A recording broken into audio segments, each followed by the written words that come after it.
haya tuendelea.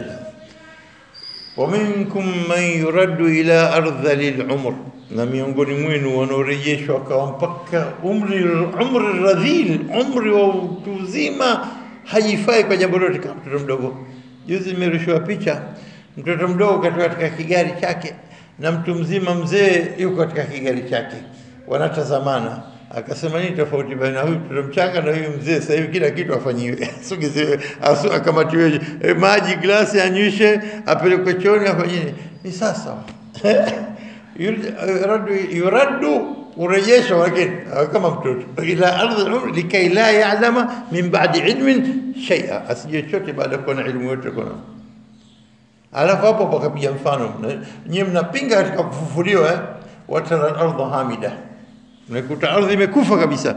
Fa idha anzalna 'alayha al-ma' ihtazzat wa rabat wa anbatat min kulli zawjin bahij, inatikisika, inachangamka, mara chuchu inachomoza, majani yanachomoza, mara utakuta nini, miti imejaa, mara subhanallah, mvua tu, ardhi inahuika hapo hapo, anahuisha Mwenyezi Mungu Subhanahu wa Ta'ala kwa kushusha maji.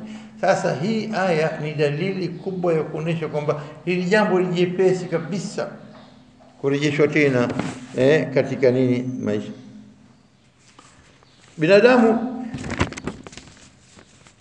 anaona anakuja hapa duniani, lakini ajue kwamba mwanzo wa safari yake mpaka akafika alipo hapa, the journey of life, anasema ni msafara wa maisha yote.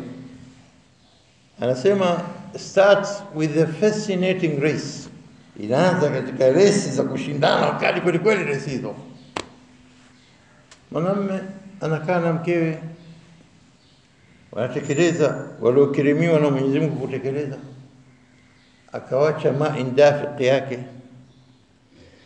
na huku mwanamke Mwenyezi Mungu amemjalia sehemu za uzazi zinatoa mayai, cells, ili zipate cells za uhai. Manake mwanamke akishamaliza starehe zake akawacha yale maji, speed zinaanza, resi mbio, fascinating race. Anasema millions of nini ya yamani, bali asili yake ndani mna vidudu, hayawan manawi, hayawan manawi au anaitwa sperms, au neno kamili spermatozoa. Hizi sperms hizi wanaosema milioni 300 wanafika, wengine wanasema milioni 500, nategemea wingi wa sperm na idadi ya nini. Haya wana kama vijikia vinakwenda mabio, kila mmoja unajua njia zao, resi zinapita katika pipes wanaziita fallopian tube, katika sehemu ya mwanamke za kwenda zake mbio. Sasa basi nani atakayetokezea fasi katika wanyama 300 milioni au 500 wanakwenda mabio, starting with millions of sperms, alafu only one, mmoja tu alikuwa the fastest, mwenda mbio uzuri, alikuwa the strongest, mwenye nguvu zaidi. Anapofika tu anafika katika finish line ya mguso.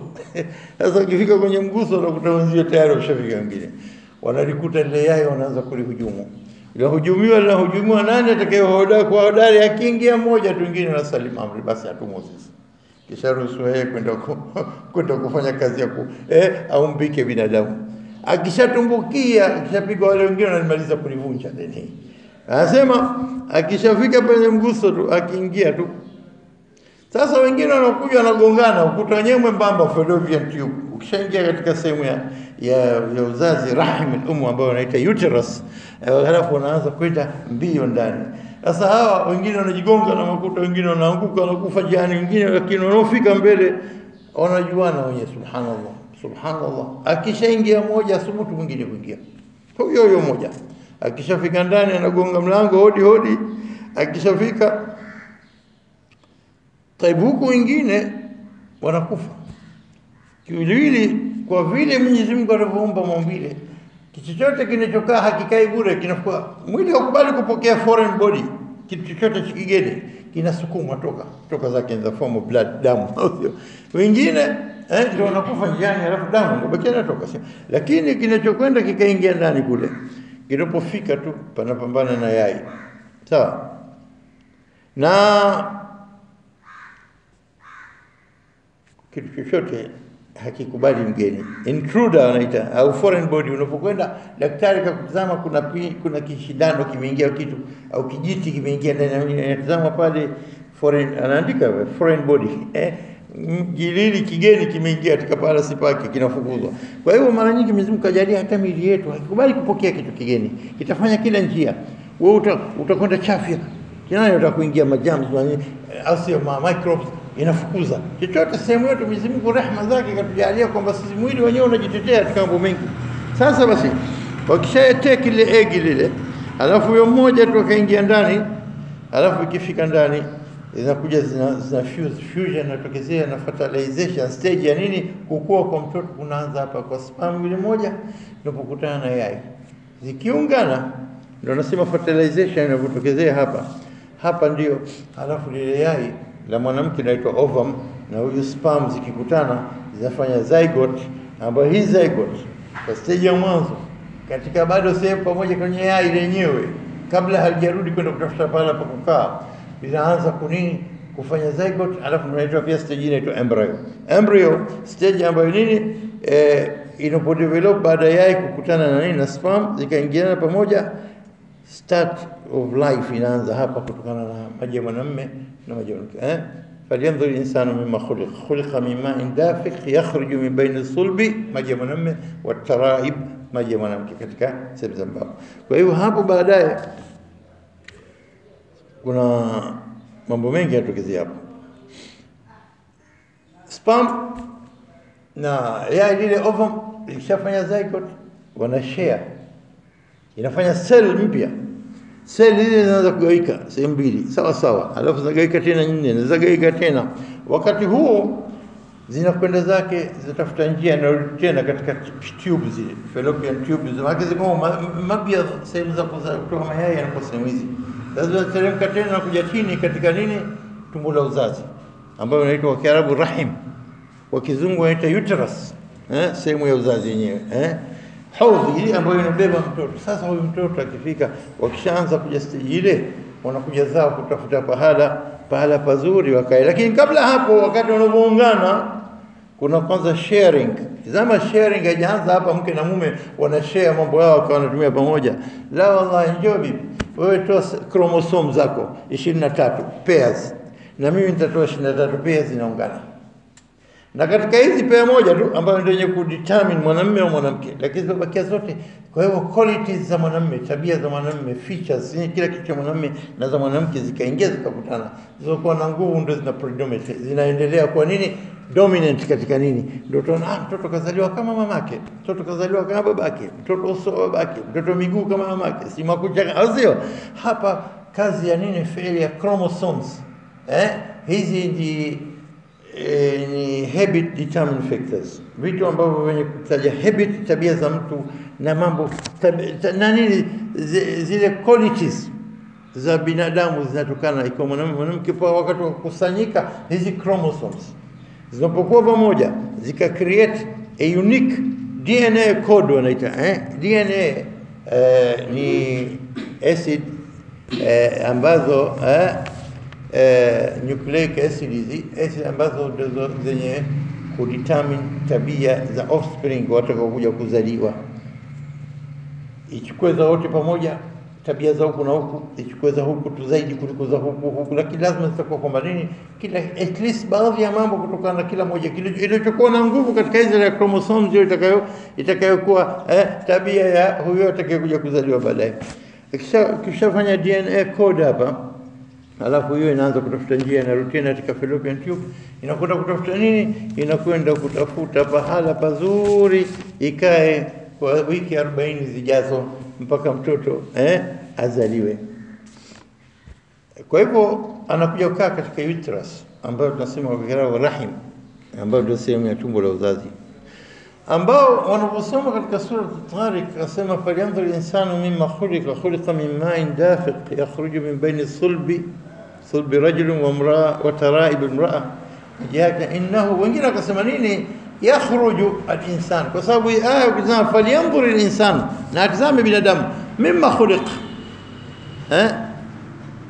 ameumbwa nani? Khuliqa min ma'in dafiq, huyu insan kaumbwa na maji dafik. Yakhruju hadha al-insan, wengine wakisema yakhruju haya maji baina sulbi wa tarayib, wengine wakisema la al-insan. Ikiwa hivi kwa yote maana sawa, tunakubali aya. Yakhruju min baina sulbi, chini ya uti wa mgongo, wa tarayib, katika mbavu. Mtizame mtoto anapokaa mpaka anapofika miezi 9 au iko 7 kabla hajazaliwa, anakuwa sehemu gani anakaa? Anakaa baina sulbi wa tarayib, na kichwa kinakuwa chini. Anapoanza kutoka anatoka kichwa kwanza. Kwa hivyo hapa Mwenyezi Mungu amejalia kwamba huyu mtoto akae katika sehemu ya rahim. Na hizi neno rahim ina maana kubwa sana kwa hadithi Qudsi. Kachagua Mwenyezi Mungu jina Rahma, Ar-Rahman, Ar-Rahim. Kwa hivyo kwa rehema hizi ndio utaona binadamu namna gani wanavyorahimiana na kuhurumiana. Taib. Sasa basi tukija katika aya ya sura Ar-Ra'd, kuna aya ya 8 yenye kusema, sura Ar-Ra'd anasema Allahu ya'lamu ma tahmilu kullu untha wa ma taghidhu al-arham wa ma tazdad wa kullu shay'in 'indahu bimiqdar. Aya hii, Allahu ya'lamu ma tahmilu kullu untha wa ma taghidhu al-arham wa ma tazdad. Mwenyezi Mungu Subhanahu wa Ta'ala anajua ma tahmilu kullu untha, mimba abebayo kila mwanamke.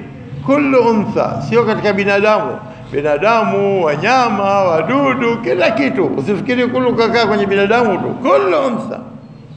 Subhanallah, Allahu ya'lam. Naam. Wama taghidhu al-arham, na anajua kinachopunguka katika matumbo ya uzazi, au ma tazdad, na chenye kuzidi. Anasema inapopunguka hapa, al-maqsud huna wallahu a'lam, ni kwamba wanasema Mwenyezi Mungu akikadiria kwamba kile kinachotaka kukaa kwa ajili ya kuzaliwa kikaharibika ili kife, basi hugeuka maji yake yale yatahalal, yana decompose. Yanapohalal alafu kisha yanakaa katika jidaru rahim, katika ukuta nini, tumbo la uzazi, alafu kisha natoka. Mwanamke akiharibu silamu inatoka. Sasa hapa anasema mataghidhu, yani yenye kupungua katika mwili. Wa matazdad, inapozidi ukubwa na kula mpaka kazidi, mpaka kazaliwa mtoto.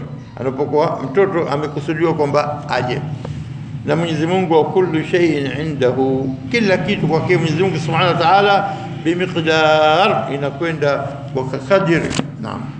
Sasa hii aya ya sura Ar-Ra'd, na ukienda kule katika sura Al-Mu'minun, tumesema pia tutasoma katika sura Al-Mu'minun. Mwenyezi Mungu anasema Subhanahu wa Ta'ala katika sura Al-Mu'minun, anasema wa laqad khalaqna al-insana, na kwa hakika tumemuumba binadamu min sulalatin min tin, tumemuumba kutokana na asili yake ya nini, ya udongo, kama tulivyosema katika sura Al-Hajj, kama tulivyosema katika sura As-Sajda. Sasa alafu inakuja thumma. Hii jamani, baina thumma na fa ndio tunaona umuhimu wake na tofauti ya maana. Ni hali maana moja, lakini wakati, time factor is very important about time. Anasema thumma, baada hapo kwamba tumemfanya kutokana na tin na udongo. Thumma ja'alahu nutfa, kisha tukamjalia nini, awe tone ya mbegu.